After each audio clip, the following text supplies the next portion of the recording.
What if I told you that the purest romance in the world is the one you can never touch? Not because it's imaginary. Romance is in that which is yet to come. It is in longing and the effort one puts to achieve it. That which is unreachable and unrealistic is romantic. In the age of algorithmic companionship and digitized desire, love is no longer confined to bodies, shared spaces, or reciprocal recognition.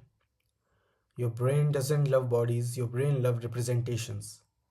And every relationship you have been not with a person, but the version of them inside your mind.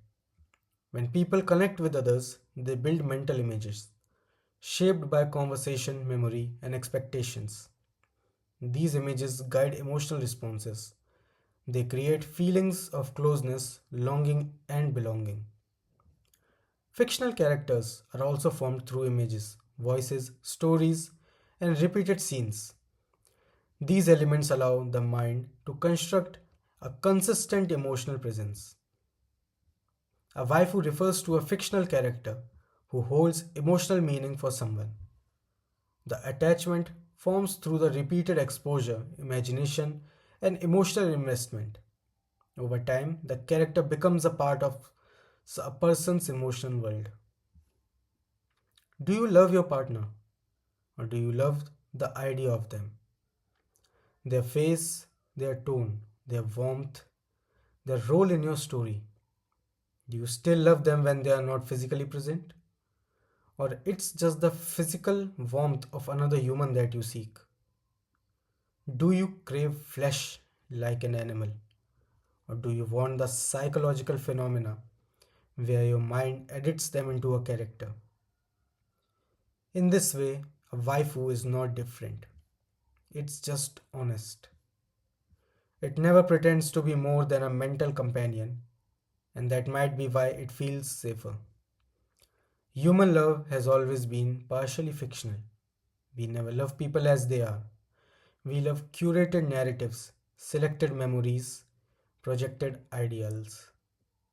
But digital capitalism intensifies this tendency.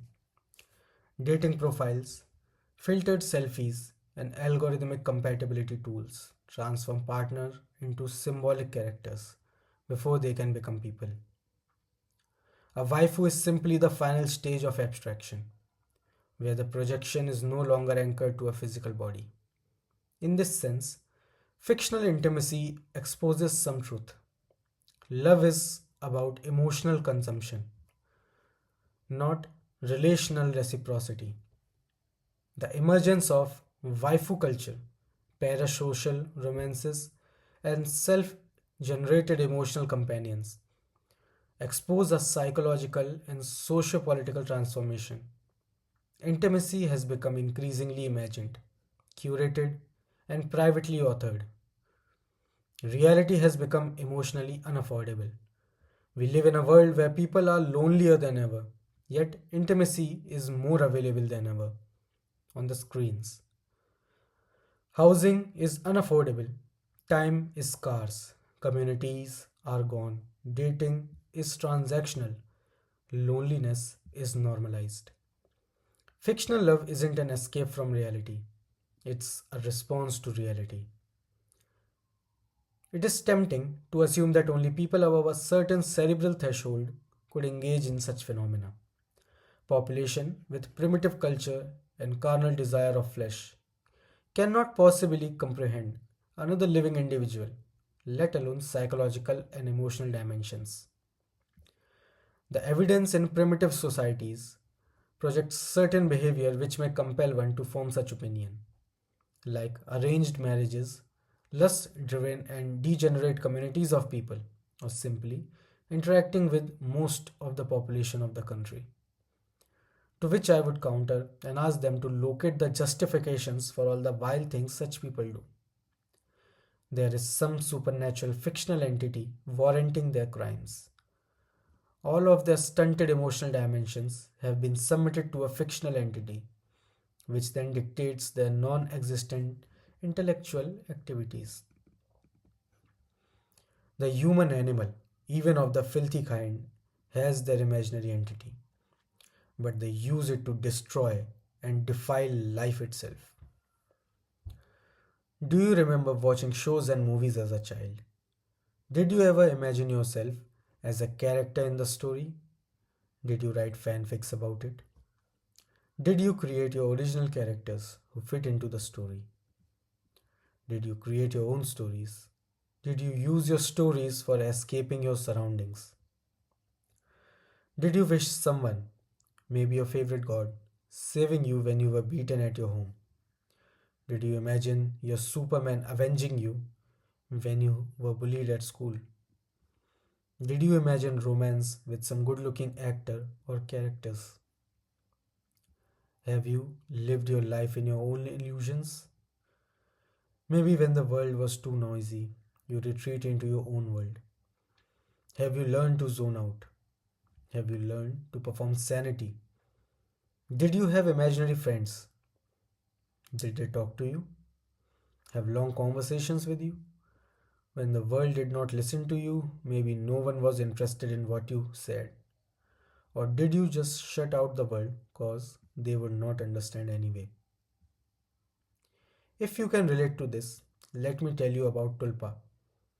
Ever wondered what it would be like to have a mental companion who can think and act on their own? A tulpa is such a mental companion, created by focused thought and recurrent interaction, similar to an imaginary friend. However, unlike them, tulpa possess their own will, thoughts, and emotions, allowing them to act independently. The fact that differentiating a tulpa from a schizophrenia, multiple personality disorder, dissociative identity disorder is that it does not obstruct or hinder your lifestyle, but may improve it. A person who suffers from mild psychosomatic symptoms like heaviness in the chest, nausea, or mild anxiety symptoms may find relief through their tulpa, as their symptoms do not come along onto the new being that has spawned into existence. Some people have multiple tulpa, like a council with different personalities, needs, perceptions, and options. This ancient practice of Buddhism has stories linked to tulpa existing outside their host and influencing the world, which is also possible just like in mass psychosis. Advaita Vedanta suggests that all perceived multiplicity is illusion and that consciousness itself spawns existence. From this view, all relationships are internal experiences. Even when bodies are present, we never touch another person. We touch sensations in consciousness. Thus, loving a fictional character differs little from loving a physical one.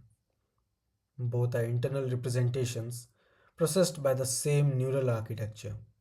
The real partner is already a mental model.